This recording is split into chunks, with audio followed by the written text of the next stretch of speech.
We've got a classic case of that in Western Australia at the moment, where the WA police have been issuing disqualification letters to registered firearm owners. Oh, yes. And these letters, these disqualification letters, have been found by Western Australia's State Administrative Tribunal to have been done without power.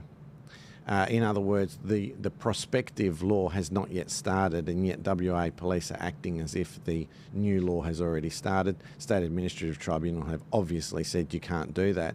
Now, the concern for me, Joel, is that I raised this with the Police Commissioner and the relevant ministers in a parliamentary hearing during budget estimates in June of this year. I referred to it as them rolling the dice on the rule of law. And yet they've done that anyway. The tribunal has exposed what they've done. And then this week in Parliament, when I've asked the government about it, including the Attorney-General, they just shrug their shoulders and say, I specifically asked the Attorney-General, so are you going to refer this incident of police misconduct to the Corruption and Crime Commission for their investigation? That's the whole purpose of having Corruption and Crime Commission, to look into police misconduct. They're applying the law even though they know that it doesn't exist. The Attorney-General's answer in Parliament, no, I won't refer it. This is not good enough, and this happens time and time again. So whether it's a case of some misbehaviour, misconduct in the voice referendum, this instance in Western Australia with regard to disqualification letters on firearms, I mean, they're just two of many examples. An investigation needs to be done by the proper authorities, and it's not okay for leaders to simply go, no, we're not going to do that, and change the subject. Yeah, and it's shocking how few people know about this, because they were sort of, at the time, they were reveling in the voice win. They didn't realise. But yeah, we need a free and fair press to get these things out. I mean, I don't know what you did to offend the West Australian newspaper, but they just seem like they really like you, you know? They just always, they're like, if they ever need content, they just got like a dartboard in their office of Nick Goran. You know, I don't know, but can you explain that to me, why they're not big fans of you? Because I'm not a fan of them either. Look, there's no explanation's ever been provided to me. So what I'm about to say is just, my educated guess, my speculation. I think, Joel, you've been observing politics for a very long time. You would know that any hard conservative voice is guaranteed to be attacked by mainstream media, right? I mean, when does that not happen? And so in Western Australia, I guess they have been the necessary ingredients, with my style of politics being, if you're going to go for something, then you've got to follow it through to the nth degree. You don't take up issues and leave them half finished. This is what too many parliamentarians do. You've got to persevere in every single issue that you take up until you get a comprehensive answer. Yeah. None of this yes minister answer nonsense, which happens all the time from public servants and ministers. So I think some people in the mainstream media, they don't like that. They don't like it when a conservative does it and doesn't stop. So look, my attitude is I just try to communicate to people outside the mainstream options. My weekly newsletter that goes out is now going to 96,000 Western Australians every Friday, 6:15. So we just go around them. We just talk to people direct.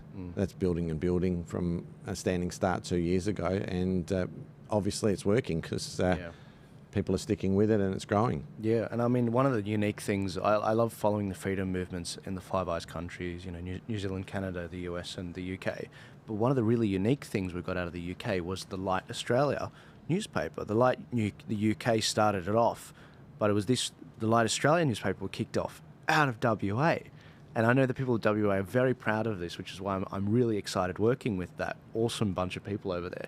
But we need a free and fair press to call this stuff out, because if the mainstream media won't, but if they see that eyeballs are being drawn to a certain topic, like the misinformation bill, or like something like this with election malfeasance, they will be like, oh, the money, advertisers, readership, okay, I'm going to go in that direction. But we're also seeing the rise of alternative media and also your own following as well. I mean, you've got many people that subscribe to your email list. They want to hear from you directly. It's a bit like with Trump. People went and followed him in 2016 to follow his Twitter feed.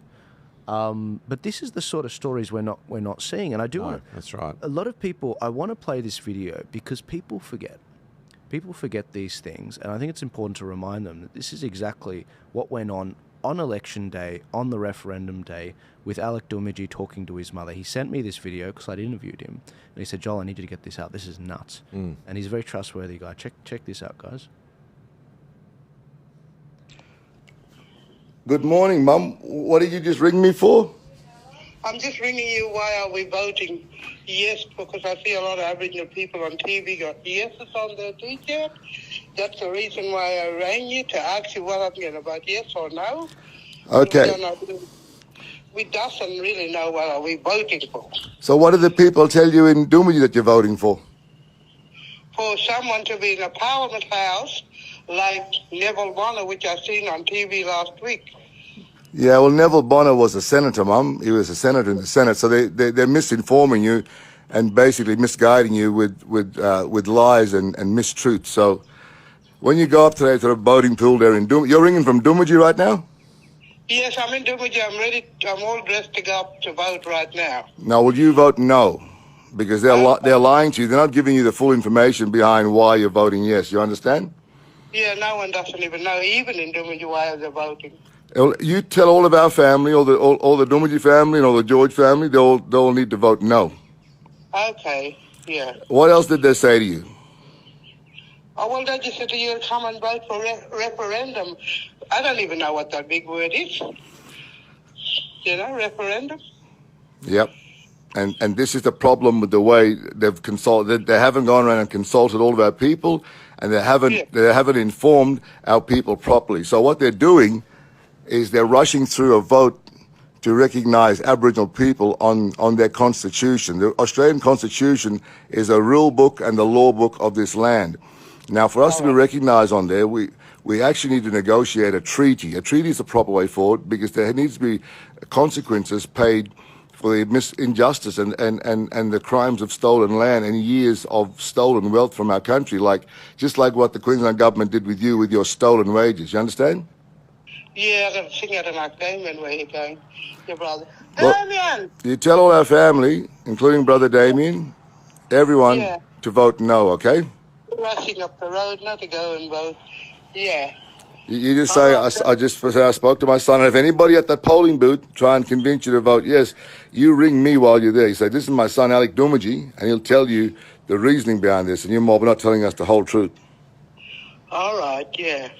I've got to dig up another video. There's another video where they're actually recalling the story of them going up, and the electoral workers actually saying, no, this is to help get more Aboriginal voices into Parliament. And it's like, they're not meant to tell you that. Yeah. That, I don't want to play the full video. There's other videos as well. Sure. But I hope you enjoyed that particular clip. Remember to like, subscribe, share this video, get it out there. We've got to break the echo chamber. But also, if you're trying to get a hold of me a little bit more directly, I have actually a whole membership group of people on Buy Me a Coffee. It's kind of a overrated eyebrow club that I've formed. You guys know how much I love eyebrows. If you click the link in my description or if you click the link in my bio, you will actually see a link to join the Buy Me a Coffee family that I'm building. I want to be able to share more with you guys as to what are my plans ahead of the election, what are my raw and uncensored predictions for the elections and the various bills going through the parliaments. But also, I want to hear from you guys. What are the big tools that you want to see to help you meander through the craziness that will be 2025? And what advice do you have for me? What do you think the biggest issues are? Some of the best projects I've come up with have been from your ideas. The How to Vote cards, the LGBT book registry, the reparations calculator. These are all things that you guys, from chatting with you, have inspired in me to form and make. I just happen to have the means to do it. But I want to actually, be walking around with both eyes open as to what's going on in this country. And the best way to do that is through you. It's through family. And I think that's why they try to destroy the family unit in this country. If you want to join the club, click the link in my description, click the link in my bio, Join the family. There's 3 different eyebrow tiers, bronze, silver, and gold. You don't have to go for the gold one. The bronze one is really good. We're going to be chatting monthly on a Zoom together. We're going to be chatting about what's going on in this country, and I'm going to be able to hear about what's going on in your lives, what you guys need, and where you see things going. And I can be a little bit more raw with you and let's just say swear a little bit more, which I really want to do. I'll see you guys later. God bless you. Thank you again for your support, and I'll see you in 2025.